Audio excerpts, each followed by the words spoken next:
تعالي بقى النهارده اعلمك تعملي احلى واجمل تتبيله للبانيه، واتحداكوا في ان هي وانت بتقليها تطلع القشره تطلع او ينفخ.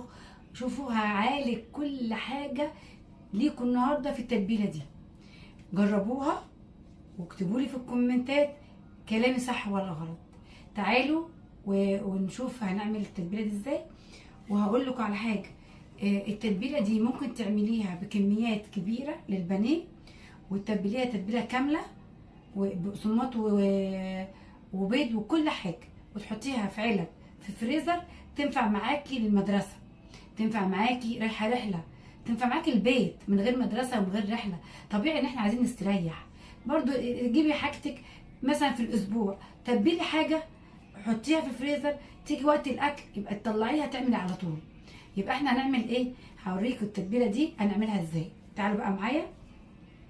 في بقى انا عشان هعمل كميه كبيره واخده بصلتين، انت هتاخدي للكيلو بصلايه واحده ويا ريت تبقى صغيره. تمام؟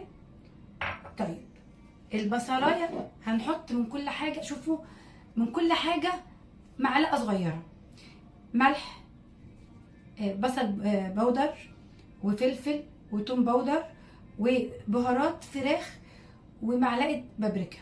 هنحط كل ده على البصلايه.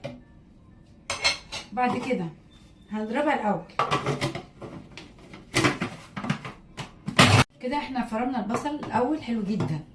معلش انا عينيا دمعت بس عشان البصل سخن شويه. شوفي بقى هنحط بيضتين. انا عشان عامله 2 كيلو بانيه هتحطي لكل كيلو بيضه. انا عامله 2 كيلو بانيه حاطه 2 بيضه. تمام؟ وما تستغربيش التركايه اللي جايه هحطها ده. اللي هحطه دلوقتي معلقتين كبار دقيق، معلقتين يعني كبار مليانين يعني. تمام؟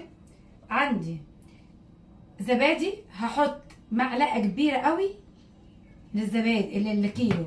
انا عشان خاطر عامله 2 كيلو هحط ايه؟ المعلقتين زبادي. انا كده حطيت 2 بيضه، معلقتين دقيق ومعلقتين زبادي. الكلام ده ل 2 كيلو. شوفي بقى ده اختياري.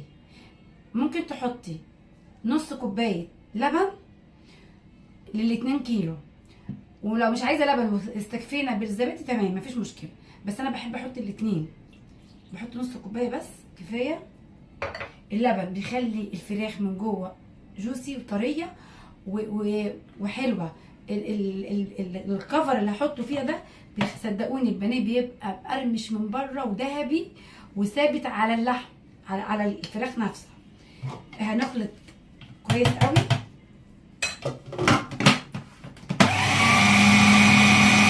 شوفوا بقى ده البانيه بعد ما جبناه وغسلناه حلو قوي، وتغسليه بليمون وملح وتغسليه كويس وتسيبيه منقوع في الليمون والملح مش كتير. وبعد كده تصفيه على مصفى، لازم يكون متصفي ميته حلو قوي. ده حاجه اساسيه، تصفي ميته ويبقى شوفي البانيه عامل ازاي ما فيهوش اي ميه. ودي الخلطه اللي احنا عملناها. بمناسبه الخلطه اللي انا عملتها، انت لازم تضربي البصل الاول كويس قبل ما احط بقيه المكونات عليه عشان يتفرم كويس. لو حطيت اللبن والزبادي مش هيديك الفرمه اللي احنا عايزينها. بنحط كل ده على البانيه، نركن بس الخلاط وبايدك كده بقى وايه، ودلكي بقى في البانيه كويس. تتبليه بقى كله ده تتبيله حلوه كده، ويقعد معانا. عايزه تقعديه يوم تمام، ساعتين تمام، عايز تقعديه ساعه واحده تمام. بس انا عشان خاطر الفيديو وهعمل معاكم هتبله واقول لكم هنتبله ازاي والخلطه بتاعتنا ايه. كده احنا جايبين معانا بقسماط ناعم وكيس من فيجيتار. عايزه تجيبيه عادي، عايزه تجيبيه حار زي ما انت عايزه. بنحط الكيس على البقسماط وتقلبي، وبحط معلقتين دقيق، معلقتين دقيق على ال 2 كيلو.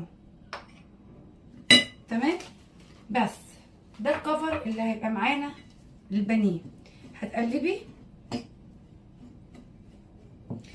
شوفوا ما تحطوا، عايزين تحطوا توابل، يعني انا انصح ما تحطوهوش. الفيجيتار فيه كل حاجه. وحاولي ما تحطيش ملح برضه، لان احنا حاطين هنا الملح والتوابل وكل حاجه، عشان خاطر كتر التوابل بيخلي البانيه مش حلو. خلي كده اللي هو طعم الفراخ فيه، ما تخليش التوابل تغطي على طعم الفراخ. بعد ما جهزنا الكفر معانا بناخد حته البانيه. طبعا انا عشان الفيديو لسه ما قعدتش معاه، يعني المفروض يقعد في التتبيله على الاقل 3 ساعات، بياخد من التتبيله ويشرب، يبقى زي العسل. انت هتاخدي ايه اهي، ويا دوبك هنعملها كده. على فكره الطريقه دي اولا موفره، ثانيا موفره في كل حاجه، في الحاجات بتاعتها، في الوقت. هنتبل كده وهتدوسي سوري، هنحط البقسماط اهو، وهدوس على القطعه وانا بحط كده، ادوس على القطعه واجي منفضاها كده اهي، لمستحيل يطلع الكفر من عليها. صدقوني هتدعوا لي جدا على الخلطه دي، انا معتمداها من زمان جدا وبعملها، والبانيه بيطلع في منتهى الجمال، وبقليه واحطه في الفريزر وبطلع من التلاجة في اي وقت. اعمليه وجهزيه وخليه عندك.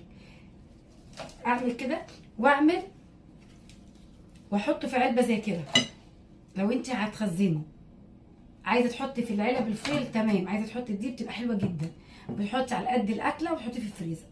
طيب انا عايزه ما احطش، طيب تبليه زي كده وحطيه في الفريزر قد نص ساعه يعني، وبعد كده تقليه وتفرغيه. احنا تبلنا وحطيناه في العلبه زي ما هو، بنقفله وحطيه عندك في الفريزر. ينفع حتى لو انت مش شغاله عادي، ايه المشكله؟ ريحي نفسك في يوم كده تكون يعني مش قادره تعملي اكل، طلعيه بتعمليه جنب شويه مكرونه مسلوقين بطماطم، بتبقى زي الفل. صدقوني الخلطه دي مش هتندموا ان انتوا عملتوها وجربوها كده. احنا خلصنا التتبيله بتاعتنا النهارده، تتبيله البانيه. ان شاء الله تعتمدوها وتبقى حلوه معاكم. واللي ما عملتش كومنت تعمل كومنت، واللي ما عملش لايك تعمل لايك، واللي مش متابعاني تعمل متابعه. وان شاء الله كله جديد مع شيري.